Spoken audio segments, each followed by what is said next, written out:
to get an interesting, exciting, and of course, very informative edition of issues and society. On this program, this is where you hear it directly from the horse's mouth, and of course, this week will not be an exception. Please do sit back and enjoy the interview. I'm really privileged to have a very important personality, the man that I have a very high level of respect for.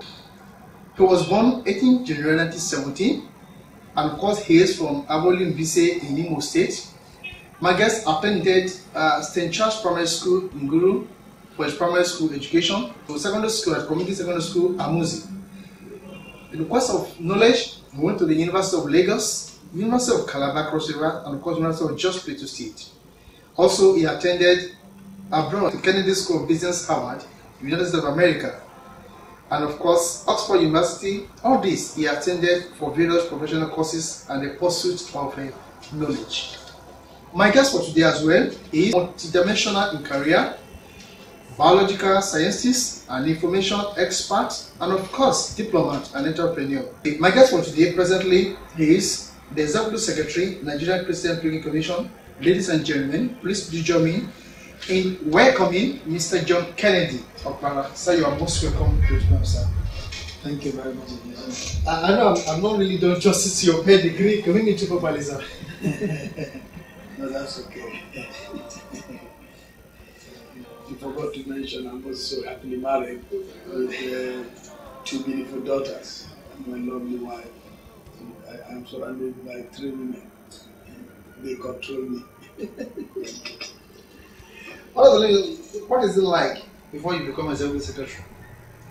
Before now, I was into private business. I started a company called Market Nigerian Limited. We were the first people to start the computer business in Bauchi State. Later on, we moved to Plateau State. Before we finally moved to Abuja in Lagos State. So after that experience, truly strengthened my faith in what I call Nigeria. Because after my first degree, second degree, I said to myself, there's always a job for any man or woman on top of this profession. And you don't need to sit down and wait for government to give you a job, when you can create one. So I decided to create one for myself by making sure I established that company. We were able to give jobs to so many people. And our turnover at that time was running to hundreds of millions before I got an appointment into the government office where we are today.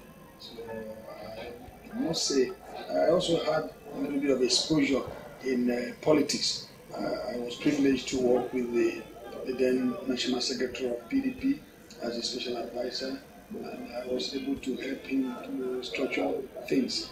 As a matter of fact, he said to me, I don't see myself holding any government office without you.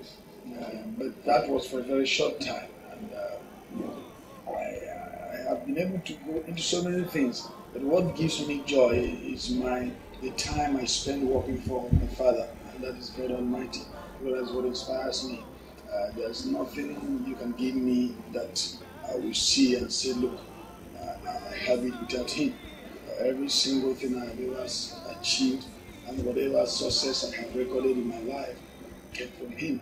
And I always look forward to working for Him. So immediately after that assignment, I became the president of the Full Gospel Businessmen Fellowship International in Abuja, where I led the first airlift team to several countries. We were going to preach the gospel. That took me to Burundi, where we studied a chapter in Burundi. Took me to Sweden, took me to London, took me to so many countries.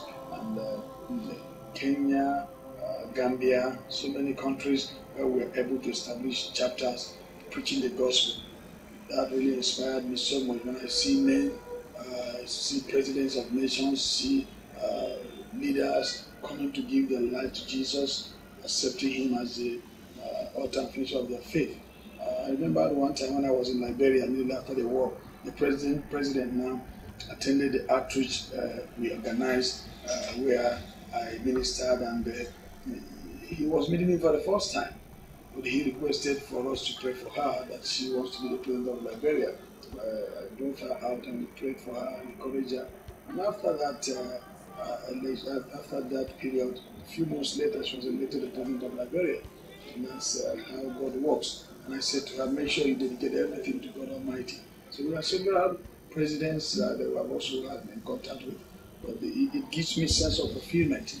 And that, of course, brought me to the level where we are today, the Nigerian Christian Pilgrims Commission, where I serve as the pioneer executive secretary of the commission. And my job is to make sure that Christians are morally and spiritually transformed so as to help the government transformation process, because I believe that we must always add value. And this is the only organization that is linked to God Himself. And I see it as an assignment that my Father in heaven is always looking after and watching to make sure I do the right thing. Sir, millions of Nigerians are watching you through this medium, sir. You are the pioneer executive secretary. Yeah. Can you please let us know of achievements in this commission? It might interest you to know that when I came on board, we were struggling with just a few thousands to go on pilgrimage. But today, I can say without fear of contradiction that we have set a record. We have lifted over 30,000 Nigerians to the state of Israel and Rome. And when I came on board, the pilgrimage before was just only from Nigeria to Israel and Sinai. But today I have extended it to Rome. I have also extended it to Greece. So the pilgrimage is now a circle. Nigerians can go using St. Paul as our leader for that missionary journey, because being who he is or who he was at that time, so we use him as a man that we should always emulate in terms of spreading the gospel, in terms of movement. He started as a Jew. From Israel, he moved to Corinth, Thessalonica, Athens, before moving to Rome, where he ended his missionary journey. But Jesus Christ being our focal point. So we started from that point of Israel. Now the pilgrims can now go to Rome, the pilgrims can now go to Corinth, Thessalonica, in Greece, and other holy sites. These were not there before. And then when we started, we didn't have an office. But today, to the glory of God, this whole building you're seeing here belongs to the Nigerian Christian Pilgrims Commission. What are the challenges?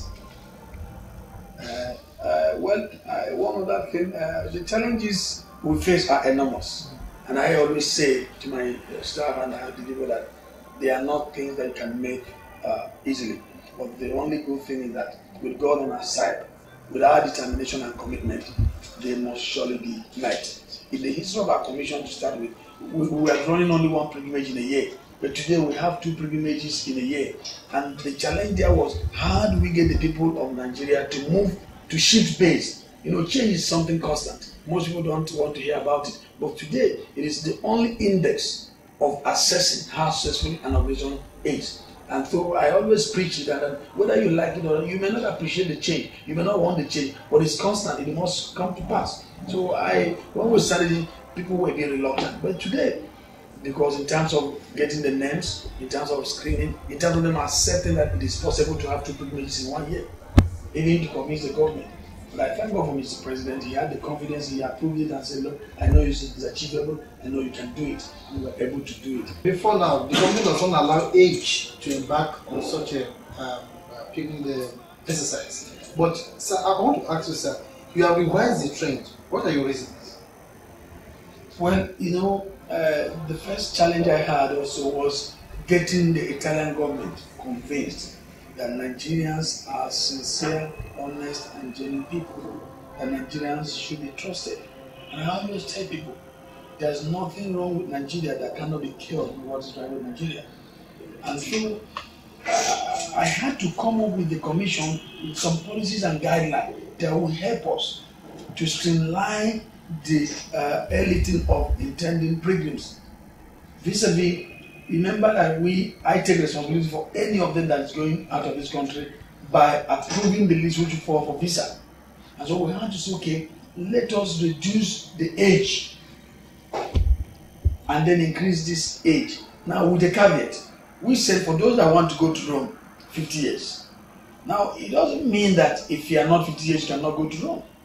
Somebody chief executive like you, somebody that is gainfully employed, somebody maybe in the House or Senate or wherever, and then you are not 50 years, and then we know you have a reputation, have a status, or what will allow you to go. But for those we know you don't have anything doing, it's a moral issue, moral question. We want to make sure that even your family ties here is very strong. So for Israel, we say 30 years. I mean, we try to liberalize. And then for the elderly people, one of the new innovations we introduced was to make sure that those 70 years and above were able to carry them specially under a special arrangement. So if you are 70 years and above, we can now take you to go on pilgrimage. Why? Because your children can now spend the money they would have spent here organizing birthdays for you while they're in Israel. And most of them look forward to it. It's a new thing we introduced and they're very happy. So in everything we're doing, we're taking into consideration the age bracket of all the different groups of people. Even now, by the grace of God, by the next pilgrimage, we should introduce family pilgrimage, where a man and the wife, they are encouraged to go with their family, go with their children, a quiet time with the Lord, instead of going to America or any of the countries all over Europe and then spending their time and money. They spend the time praying and worshiping God. How much are you like?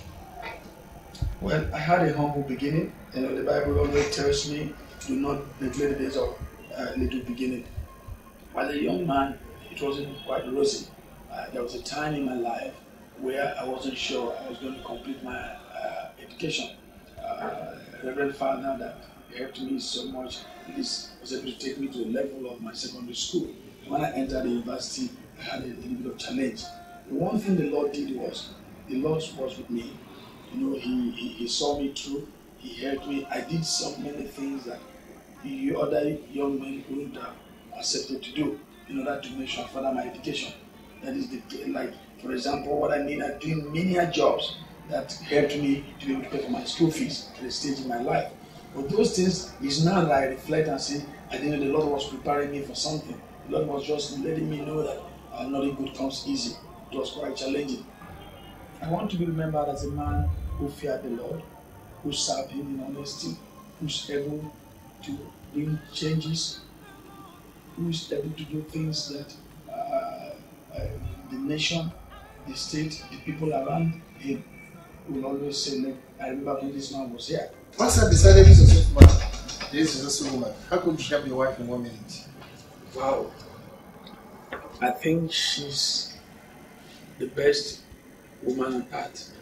I want to tell you that she's someone that I have come to respect, deeply spiritual. Most people don't see her around me because she stays back home praying for me, and that has been the source of my strength. I want to say a very big thank you for being a role model to the younger generation. Thank you for all that you have done in this commission, and we brought a gift to say thank you for all that you have said. Thank you so much.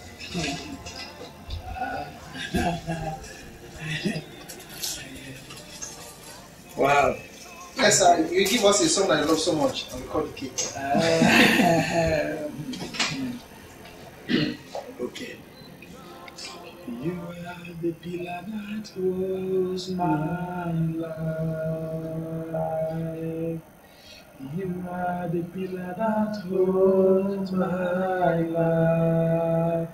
Master Jesus, you are the pillar that holds my life.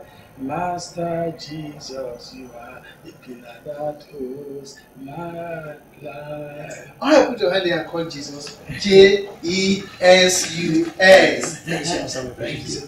On our second segment, we are having a chat with another God-fearing personality, a man that I personally have a very high level of respect for.